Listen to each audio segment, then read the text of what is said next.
ओम शांति। आज तक हम जो मंदिरों में ब्राह्मणों को दान देते आए उसको हम सीधा कहते हैं। तो इसका कभी अर्थ हमने समझा, कभी जाना कि इसे हम सीधा क्यों कहते हैं? तो आज का जो समय चल रहा है वह हर बात को समझने का, हर त्योहार के पीछे रहस्य को समझने का समय चल रहा है, क्योंकि बहुत समय हुआ जिसने जो कहा हमने मान लिया, जिसने जो विधि बताई हमने कर ली। कभी हमने उसके पीछे की गहराई नहीं समझी, उसके पीछे का मैसेज नहीं समझा। तो जब हम मंदिरों में दान दे रहे हैं और कह रहे हैं सीधा लाए हैं, सीधा देना है, तो यह शुरुआत कहाँ से हुई सीधे की? तो आज हम आपको बता रहे हैं कि यह सीधा देने की शुरुआत संगम युग से हुई। जो हम स्वास्तिक में देखते हैं कि 4 युग हैं, सतयुग, त्रेता, द्वापर, कलयुग। लेकिन हर किसी को नहीं पता एक 5वां युग भी होता है जिसे गुप्त युग कहते हैं, जिसे संगम युग कहते हैं, और जो चल रहा है। संगम युग इसको इसलिए कहते हैं कि यहाँ पर भगवान और बच्चों का मिलन होता है। और गुप्त युग इसलिए कहते हैं क्योंकि यहाँ पर केवल देवता कुल के जो बच्चे हैं, देवता कुल के जो आत्माएं हैं, उन्हीं को परमात्मा का परिचय मिलता है और वो गुप्त तपस्या करते हैं। और जब उनकी तपस्या पूरी हो जाती है, देवता बनने योग्य बन जाते हैं, उसके बाद वो प्रत्यक्ष हो जाते हैं। फिर वो दूसरों को भी भगवान का मैसेज देने की पुरुषार्थ करने लगते हैं। अभी शिव बाबा प्रत्यक्ष हो चुका है, देवता अपने दैवी गुणों को जगाने की तपस्या कर रहे हैं, और जिस दिन संपूर्ण देवता बन जाएंगे उस दिन इस सृष्टि पर सतयुग आएगा। तो सीधा देने की शुरुआत संगम युग पर इस तरह से हुई कि सारे मनुष्य आत्माओं का पुण्य क्षीण हो गया, क्योंकि सतयुग, त्रेता, द्वापर जन्म लेते लेते अपने सत्कर्मों को भूल गए और मनुष्य आत्माओं पर कलयुग का प्रभाव बढ़ने लगा और विकर्म बढ़ते गए। विकर्म बढ़ने से क्या हुआ कि मनुष्य को दुख को पाने लगा, और अंतिम स्टेज आत्मा की ऐसी आ गई कि वह परेशान हो गई कि सुख कैसे पाए।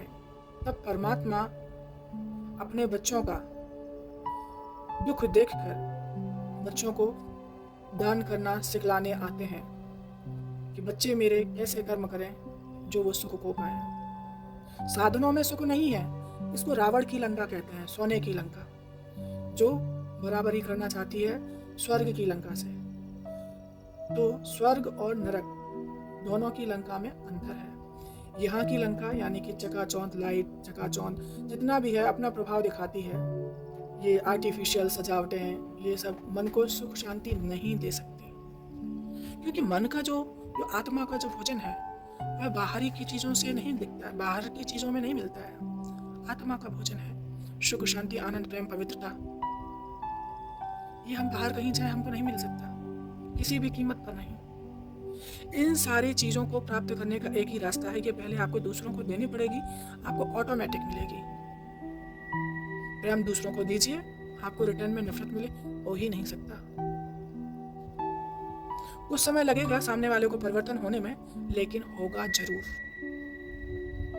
तो परमात्मा संगम युग पर आते हैं और बच्चों को बताते हैं कि दान कहाँ करो।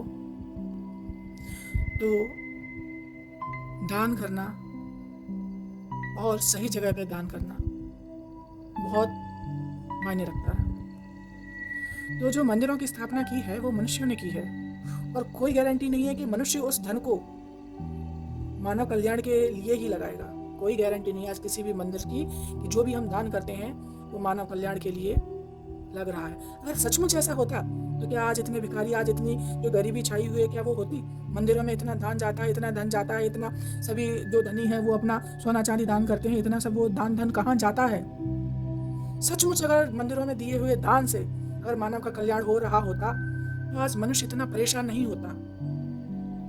लेकिन ऐसा नहीं है, ऐसा नहीं है। इसीलिए संगम पर परमात्मा ने बताया कि दान करो डायरेक्ट मुझे, जो मैंने स्थापित किया है ब्रह्म कुमारी ईश्वरीय विश्वविद्यालय। ये एक ऐसा विश्वविद्यालय है जहाँ पर देवता बनने की पढ़ाई की जाती है, देवता बनने की पढ़ाई कराई जाती है और मनुष्यों को ढूंढ कर उनको पकड़ कर ब्रह्म कुमार कुमारियाँ उनके कानों में ज्ञान डालते हैं कि ताकि इस आत्मा का भी कल्याण हो जाए। ज्ञान डालना माना आत्मा की शक्ति डालते हैं ताकि ये आत्मा भी शक्तिशाली हो जाए। क्योंकि सबको पता है साधनों में सुख नहीं है, पैसे से सुख नहीं है, वो जरूरत है हमारी बॉडी की। मरने के बाद हमको पैसे की कोई नीड नहीं रहती, बॉडी खत्म, पैसे का महत्व खत्म, उसके बाद केवल आत्मा का महत्व याद आता है केवल। फिर मरने के बाद कहाँ से कमाएंगे? जो आत्मा का जो भोजन है। फिर फैमिली पे डिपेंड हो जाएंगे कि कोई मेरे लिए दान करे, कोई मेरे लिए पुण्य करे। कोई उतना ही करेगा जितनी उसकी सामर्थ्य है या जितने उसके संस्कार हैं, ना वो भी लोभ शोभ से करेंगे। तो बस नेक्स्ट बर्थ जब आपको मिलेगा, तभी आपको जब शरीर मिलेगा तब आपको जो लास्ट समय जो स्मृति थी कि मुझे दान करना है, दान से मुझे मुक्ति मिलेगी, दान से मेरा भाग्य बनेगा, तब आपको अगले जन्म में फिर वो सब सारे जो बाबा ने या भगवान के जो बनाए हुए जो लॉ है उन नियमों पर चलकर फिर आप अपना भाग्य बना पाएंगे। तो सारी जो जर्नी है आत्मा की वो कर्मों के ऊपर डिपेंड है। और ये कोई एक जन्म की बात नहीं है कि एक जन्म मिला आत्मा का और खत्म। आत्मा कई जन्म लेती है और लेती रहती है, निरंतर लेती रहेगी। इस सृष्टि में जिस एक आत्मा ने जन्म लिया वो हर कल्प लेती रहती है। चाहे वो एक जन्म ले, चाहे वो 84 जन्म ले, चाहे वो 21 जन्म ले, चाहे वो परमात्मा ही क्यों ना हो, उसको भी सृष्टि पे आना ही पड़ता है। जैसे हमारे भक्ति में कहते हैं कि आत्मा को मोक्ष मिल जाए, मोक्ष किसी को नहीं मिलता। मोक्ष का मतलब होता है आत्मा इस धरती पर अवतरित ही ना हो, उसको कहते हैं मोक्ष। तो ये तो परमात्मा भी इस चीज से अलग नहीं रह पाए, उनको भी संगम युग पर आना पड़ा रोल प्ले करने, पार्ट प्ले करने ब्रह्मा के तन द्वारा। फिर आप सबको कैसे मोक्ष मिल सकता है जब परमात्मा को नहीं मिला? मोक्ष नहीं मिल सकता, लेकिन जीवन मुक्ति मिल सकती है। अब जीवन मुक्ति क्या है? मुक्ति हर किसी को मिलती है, हर कोई शरीर छोड़ता है, लेकिन उसके बाद उसे शांति मिलनी चाहिए। तो शांति नहीं मिलती, तो जीवन मुक्ति क्या है? जीवन रहते हम सारे बंधनों से मुक्त हो जाएं, उसको कहते हैं जीवन मुक्ति। लोग तो मरने के बाद भी मुक्ति नहीं मिलती उनको, फिर भी उनका चीज़ों में ध्यान, चीज़ों में मोह अटका रहता है। मेरा ये उसको दे दो, मेरा वो उसको दे दो, और इस बेटे को ये दे दो, उसको ये दे दो, तब मुझे मुक्ति मिले। आती रहती है आत्माएं घर में, मोह मरने के बाद भी नहीं छूटता। और जो परमात्मा से यहाँ जुड़ जाते हैं, जो 7 डे कोर्स करते हैं, वो जीवन रहते सारे बंधनों से मुक्त हो जाते हैं।